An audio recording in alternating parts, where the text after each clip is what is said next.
Okay, so let's get back to the news. What's still making headlines, of course, if you check the newspapers, the dailies, and the news network, and of course, the social media this morning is the Fed has ruffled over the weekend by the Buhari's administration announcing travel ban on 50 top Nigerians, which the government says has been identified and under corruption investigations. That's giving fillip to the new executive order number 6. Of course, we had executive order number 7 and number 8, but this number 6, it goes to the heart of the anti-corruption program of the Buhari's administration. Meantime, the government says has been reported this morning that the list of those 50 individuals will no longer be published, but anyone who's got anything against the executive order number 6 may head to the courts for clarifications and whatever. Okay. So, the PMB pays pensions, the Finance Ministry, says the verification exercise of pensioners under the former Nigeria Airways, of course, that's the company is now been in liquidation, begins today. The Buhari's administration is looking to pay 22.68 billion as the first tranche to those pensioners who have been owed for many years. So, the verification starts today in Lagos, Kano, and Enugu across the country. Yes, those 3 centers. Lagos and Kano will have the verification exercise between today and October the 22nd, while Enugu will have it for just 4 days this week, Monday through to Thursday. All former staffers or pensioners who have been owed pensions by the former Nigeria Airways will have to bring along relevant documents indicating their employment, their severance, and things like that, including preparations for biometric data capture. And they will be given specific dates on which the biometric will be performed. That will be indicated to each pensioner as soon as they arrive at the verification centers. And after that, the payment will take place. Meantime, the government says it's now time for everyone to step forward, not everyone, but those 10 power companies, what you call them, the discos, including the few energy producers that were part of the privatization done under the Jonathan's administration in November 2013. The 5-year program is getting wrapped up. They have about a year left. So the agreement signed with the government as new investors will expire in December next year. The BPE chief, Alex Oko, says the review will be to determine if the set targets in those agreements signed in 2013 have been met. Let's get Michael Famoroti, who is the chief economist at Vetiva Capital Management, to take us through some of the macroeconomic issues that we have on the street and get them to the market street for us. Michael, good morning, and it's good to have you. Hope you had a very nice weekend. Morning. Thank you very much. Pleasure to be here as always. Let's get started with a few stories in the headlines. One of it is that the power firms, those discos and gencos who were privatized, the government says deadline 5-year agreement will expire December next year. There's a time for performance review. What's your take? I mean, we've spoken about the disco situation over and over again.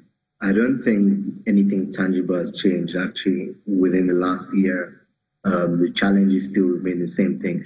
We need to address the metering situation. I know that sometime earlier in the year, there was regulation that was enacted that was supposed to pass the responsibility of metering customers from the discos to third-party vendors.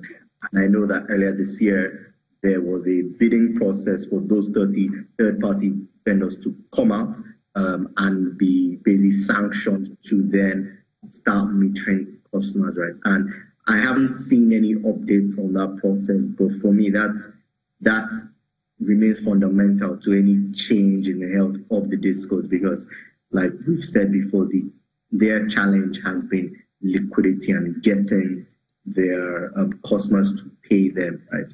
And obviously that has a feedback loop on the rest of the value chain, going all the way up until the power generators that have also struggled despite the Power Assurance Guarantee Fund that was enacted a couple of years ago, right? So the liquidity challenges still remain, and deadlines or no deadlines, we need to address those bottlenecks before we see any tangible change. Michael, yes, we all have an idea what the performance review will show. We all have an idea. The question really is, whoever runs the government by May 2019, from May 2019 onward, will be the one who will be conducting this power sector performance review. So our view here is this. What exactly will be done with the performance review? Would there be less reprivatized? We want to take back? Should the government sell down on its own 35 to 40% shareholding in this discourse? How do we move on to what you call a blue ocean, in your view, from December or January 2020? Yeah, so it will really depend on the administration. I don't think the present administration has shown any real appetite for reprivatizing or for renationalizing the power sector. I don't think that's necessarily the way out. I do think the privatization can work. What we do need to ensure is that we correct the mistakes of the last process. And I'm hoping that, regardless of what the performance review shows at the end of the year, that whoever is in power in February 2019 begins to address the bottlenecks that we spoke about, because I do think a model that looks like this, where part of the power sector is privatized, I do think it can work. We've seen how some of the private power generation firms have thrived. The only thing that has hamstrung them is liquidity, and that is something that is out of their hands. So I do think the privatization makes sense. I don't think the government has a strong track record in terms of managing large assets. And if anything, we are seeing a move away from that, hopefully with the NNPC as well. So I don't think it's something that we want to start going back again. And what you should work on is figuring out how to make privatization work. Okay.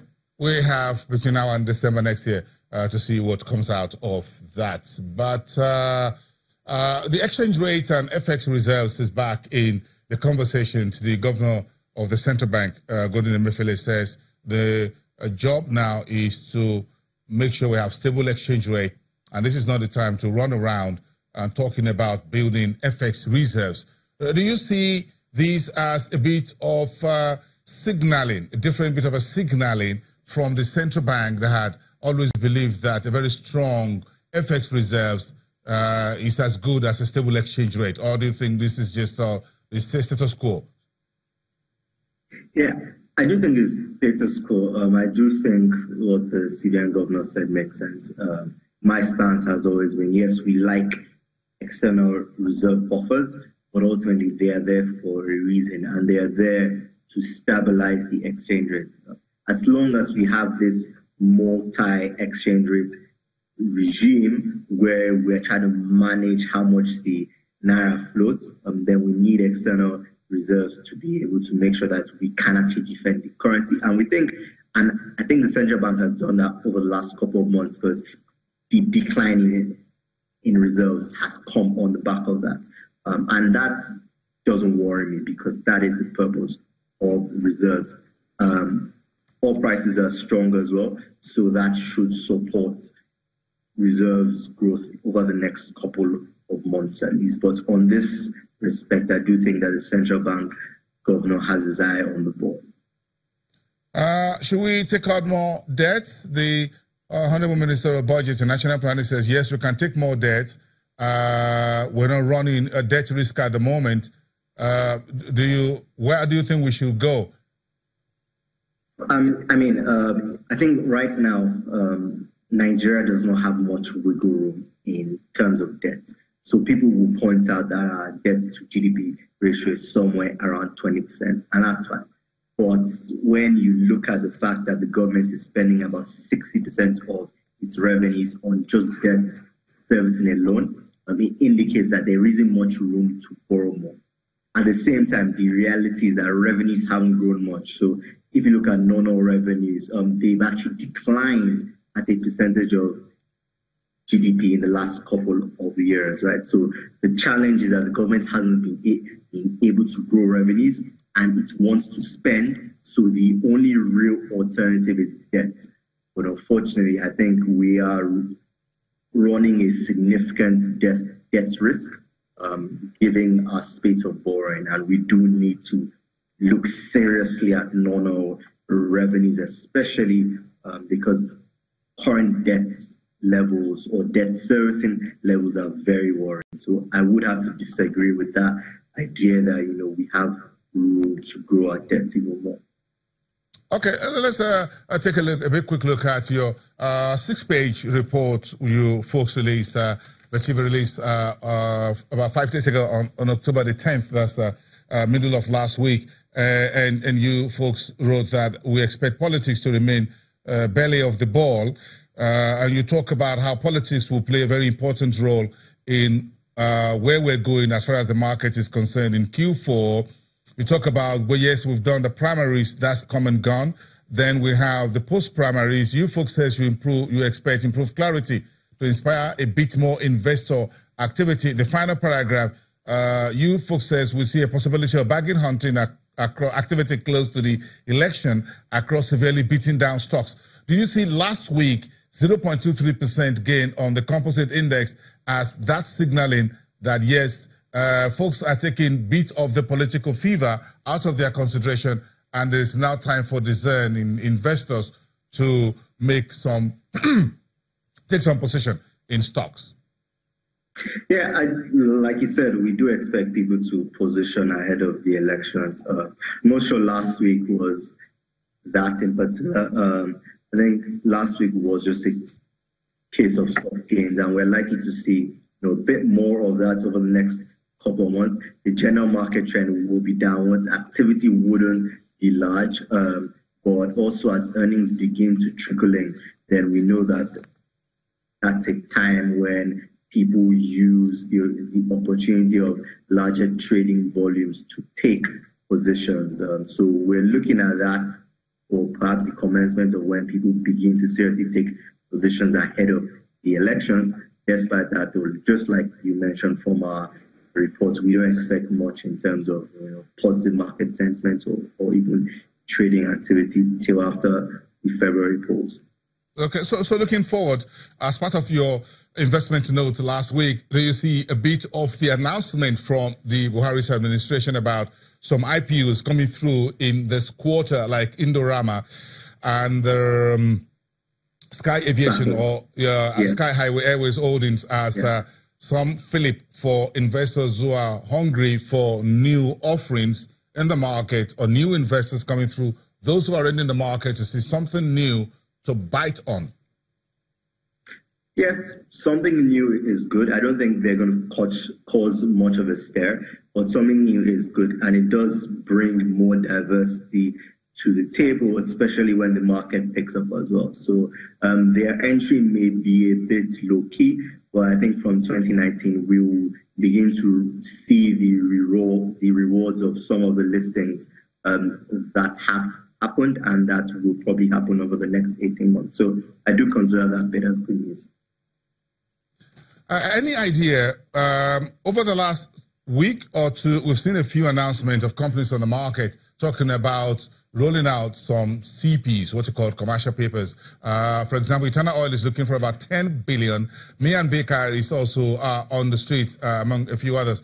Do you think this is in reaction to the MPC nudging, as it were, which we had about a month or two ago? Well, it definitely looks like it. I think, if anything, the MPC and CBN's comments and policy has emboldened large corporates to come out. We do think that the interest rate environment isn't as attractive as it was at the start of the year. So, if anything, they may be looking to exploit that almost CBN backing and effective promise that they are going to get good rates for their CPs. So it's unsurprising. It'll be interesting to see if it sort of starts a larger trend But I definitely do believe that the CBN policy has encouraged corporates to come out at this point because rates are not as attractive as you would expect for them to be issuing, for there to be a lot of CPs being issued at the time. Okay, thank you, Michael. Famoroti from Vetiva Capital Management, the Chief Economist. Get back to business. Thank you very much for being part of the program this morning. Let's take a bit of a fixed income or the debt market outlook with the Q4 calendar when we return after the break. This is your Business Morning this Monday.